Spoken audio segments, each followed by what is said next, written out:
शादी के बाद अनीस की खुशी का ठिकाना नहीं था, क्योंकि कई साल इंतजार करने के बाद उसकी शादी हुई थी, और जो शादी हुई थी वो रुखसाना से हुई थी। रुखसाना अनीस को बेहद ज्यादा पसंद थी, लेकिन शादी के महज 7वें दिन ही जो रुखसाना थी वो ऐसी शातिराना प्लानिंग को अंजाम देती है कि वो अनीस को मौत के घाट उतार देती है। अनीस की मौत के बाद फिर सबसे ज्यादा वही रो रही थी, बार बार बेहोश हो रही थी।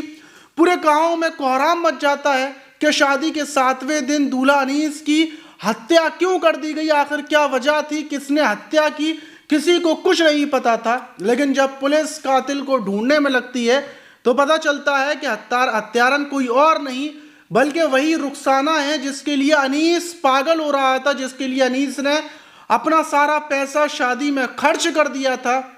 उसी रुखसाना ने अनीस की हत्या करवा दी। आखिर अनीस की हत्या क्यों करवाई, क्या वजह थी? जब आप पूरी कहानी सुनेंगे तो आपके भी पैरों तले जमीन खिसक जाएगी। तो चलते हैं और जो आज की घटना है उसको शुरुआत से जानते हैं। तो दोस्तों, मेरा नाम माज है। उम्मीद है कि आप सब अच्छे होंगे, सुरक्षित होंगे। और जो आज की घटना है वो उत्तर प्रदेश के बस्ती जिले की और वहीं का परशुरामपुर थाना है। और उसी थाने के अंतर्गत एक गांव पड़ता है, बोदीपुर गांव। गांव का रहने वाला अनीस, जिसकी उम्र लगभग 27 साल थी, 20 नवंबर की दोपहर वो अपने घर के बाहर टहल रहा था, अपने दोस्तों के साथ खड़ा हुआ था। दोस्त उससे हंसी मजाक कर रहे थे, क्योंकि अनीस की शादी को आज 7वां दिन था और अभी उसकी जो नई नवेली दुल्हन थी रुखसाना, उसको वो छोड़कर वापस आया था। रुखसाना को उसके मायके छोड़कर ये वापस आकर खड़ा हुआ था और दोस्तों से बातचीत चल रही थी। क्या उसी बीच अनीस के पास एक बाइक आकर रुकती है। बाइक पर सवार एक युवक अनीस को बुलाता है कि भाई साहब जरा इधर आओ। उस शख्स के हेलमेट लगा हुआ था और वो पूछता है कि जो गांव का रास्ता है बाहर की तरफ, वो किधर से गया हुआ है। अब अनीस उसको आगे खड़े होकर बताता है कि आप इस रास्ते से ऐसे कर कर जाएंगे, बाहर की तरफ आप निकल जाएंगे। अनीस थोड़ा आगे खड़ा हुआ था, गाड़ी वाला ऐसे था, और उसी बीच जो बाइक पर सवार शख्स था वो एक कट्टा निकालता है और अनीस के सर के पास पीछे से सटाकर ताड़ से गोली मार देता है। जब तक अनीस के दोस्त को समझ पाते, जो शख्स था बाइक पर, वो बाइक लेकर फरार हो जाता है। उसके पीछे एक और युवक बैठा हुआ था।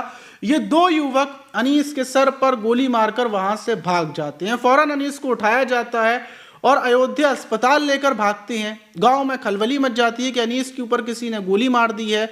और जब अयोध्या हॉस्पिटल लेकर पहुंचते हैं, क्योंकि अनीस के सर पर गोली मारी गई थी और वो भी पिस्टल से, तो अनीस, डॉक्टर बोलते हैं कि अनीस की मौत हो चुकी है। फौरन परशुरामपुर थाना पुलिस को सूचना दी जाती है। पुलिस मौके पर पहुंचती है, अनीस की बॉडी को पोस्टमार्टम के लिए भेज देती है। अब सवाल ये कि आखिर अनीस की शादी के 7वें दिन ही अनीस की किसने हत्या कर दी, किसने गोली मार दी?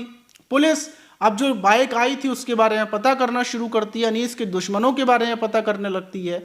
रिंकू कन्नौजिया गोड़ थाना के महुआ डावर इलाके का रहने वाला है और वहीं पर ये जो रुखसाना है इसका ननिहाल भी है। वैसे रुखसाना गोंडा के खेड़ाले थाने इलाके की रहने वाली है, लेकिन वहां पर इसका ननिहाल है और ये वहीं पर फिलहाल में रुकी हुई है अपने ननिहाल में, मतलब अपने रिंकू के प्रेमी की तरफ।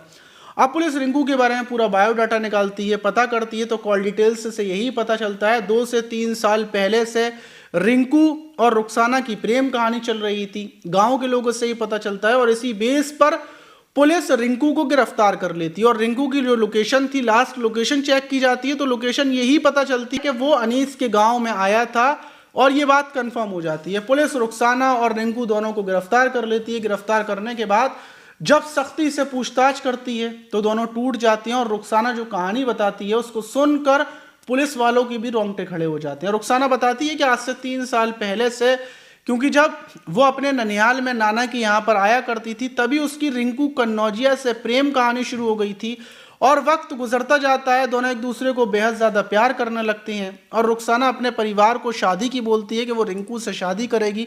लेकिन रिंकू हिंदू था, अब जाहिर सी बात है मुस्लिम परिवार रिंकू से कैसे शादी कर देता, इसलिए परिवार के लोग शादी के खिलाफ चले जाते हैं। बोलते हैं कि रुखसाना की शादी नहीं होगी, अगर रुखसाना रिंकू से शादी करेगी तो हम तुमसे रिश्ता तोड़ देंगे, हमने तुम्हें पाल पोस कर बड़ा किया है, तुम ऐसा कैसे कर सकती हो।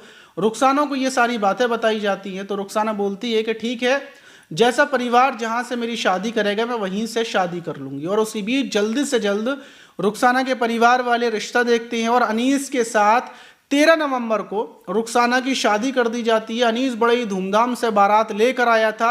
अनीस ने जितना भी पैसा इकट्ठा किया था उस पैसे को जोड़कर अपने माँ बाप को दिया था और उसी पैसे से अनीस की शादी होती है। अनीस बेहद ज़्यादा सीधा लड़का था जो मुंबई में रहकर क्रेन चलाता था और अब उसकी शादी हुई थी।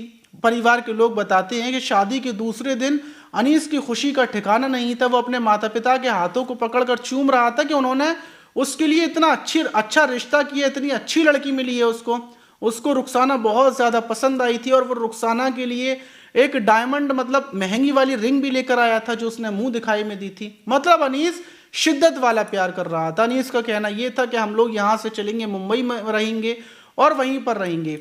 वक्त गुजरता है, जब 7वां दिन लगता है तो अनीस रुखसाना को लेकर उसके ननिहाल में आ जाता है और उसको वहां पर छोड़ देता है कि अब एक आध दिन तुम यहाँ पर रह लो, उसके बाद मैं तुम्हें लेने आ जाऊंगा। लेकिन ये जो रुखसाना थी इसकी प्लानिंग जो रिंकू था उससे बराबर चल रही थी। इसने प्लानिंग ये की थी कि शादी मेरे परिवार की मर्जी से हुई है, लेकिन अगर ये मतलब अनीस मर गया, अनीस की कोई हत्या कर देगा, तुम हत्या कर दोगे तो उसके बाद मैं विधवा हो जाऊंगी, दूसरी शादी तो मैं करूंगी नहीं और दूसरी शादी ना मुझसे कोई और करेगा, इसलिए दूसरी शादी मैं तुमसे कर लूंगी।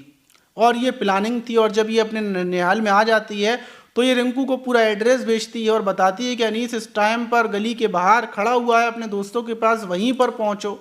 और ये मतलब रिंकू पहुंचता है और एड्रेस पूछने के बहाने अपने दोस्त शिव के साथ था ये अनीस के गोली मार देता है और गोली मार कर हत्या कर देता है। फिर ये रुखसाना को कॉल कर बताता है कि काम हो चुका है, बस अब थोड़े वक्त का इंतज़ार है, ये अनीस को दफन वगैरह कर देंगे और उसके बाद तुम्हारी इद्दत पूरी हो जाएगी और फिर हम शादी कर लेंगे और एक अच्छी सी ज़िंदगी गुजारेंगे। लेकिन रुखसाना को ये नहीं पता था कि पुलिस के हाथ बहुत लंबे होते हैं। आरोपी कितना भी शातिर हो, वो कोई ना कोई ऐसी गलती कर देता है जिसकी वजह से वो पकड़ा ही जाता है। और ऐसा ही हुआ, रुखसाना पकड़ी गई, रिंकू पकड़ा गया। वहीं जो रिंकू के साथ वाला जो शिप था वो नाबालिग है और उसको बाल सुधार भेज दिया। लेकिन इस घटना के बाद हर कोई हैरान है कि मुस्लिम लड़की ने हिंदू प्रेमी के लिए अपने ही पति की हत्या कर डाली। आप इस घटना पर क्या बोलना चाहेंगे कमेंट बॉक्स में जरूर बताइएगा। मिलते हैं किसी और वीडियो में, जब तक के लिए अपना ख्याल रखें, सुरक्षित रहें, सावधान रहें।